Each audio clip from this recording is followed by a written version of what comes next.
Jared's accident was a week before we were supposed to get married. We had everything planned and figured out, and his family flew in. His brother was working at a farm, and we were visiting, and Jared was riding a horse and was bucked off. Jared was the sweetest baby in the world growing up. He really was precious. And he was our first when it happened. We were all together. It was pretty tragic. It probably took me a couple days before I realized the impact of his injury, because he went into surgery really quickly and was in a coma after that, and I thought he would just wake up.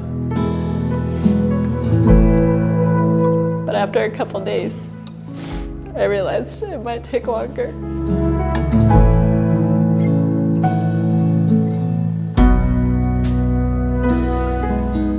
The thing was that he was getting married, and so he was going to get his couple's insurance policy the next week. So we found ourselves without insurance.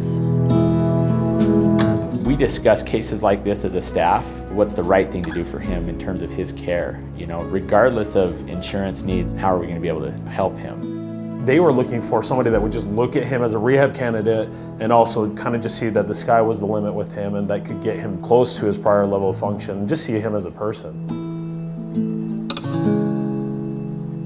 When he first got here, he was unable to roll to the left and right or lift up his legs. He wasn't able to voice anything, like there was no phonation at all, communicating by nods. From my understanding, what the doctor has said about Jared was that he was not going to be able to walk, stand, talk.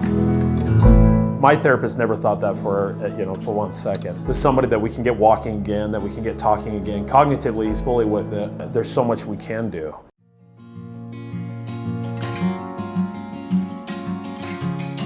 Andy literally had to excuse himself, and he cried outside in the parking lot. And he started crying, and then we all started crying. It's very touching and moving. His mom and his fiance are both in tears. Our therapists are both in tears, just overjoyed seeing, this transformation for him. So for me, that was one of the greatest days of my career. Those moments keep you going as a therapist. He's come so far. He works hard and he deserves this. And I'm incredibly proud of him. My name is Jared. To find enough strength, enough faith to face the hill and forth. He wants to work, he wants to get better, he wants the same things he had before. He wants his independence back. His drive and his motivation are like none other. He's such an inspiration. For us, having someone that's excited and we can see physical results very quickly in his circumstances is hugely gratifying. There's a current of caring running throughout the facility that is a high percentage of really quality people. The story's not over for Jared, not by a long shot, and the sky's the limit for him. I feel like he's a brother to all of us. Long story short, I think he's going to walk. I think he's going to get his voice back. I really think the sky's the limit for him, and who knows, we're excited to see what happens because at this point, he's defied everything. I love you. I love you too.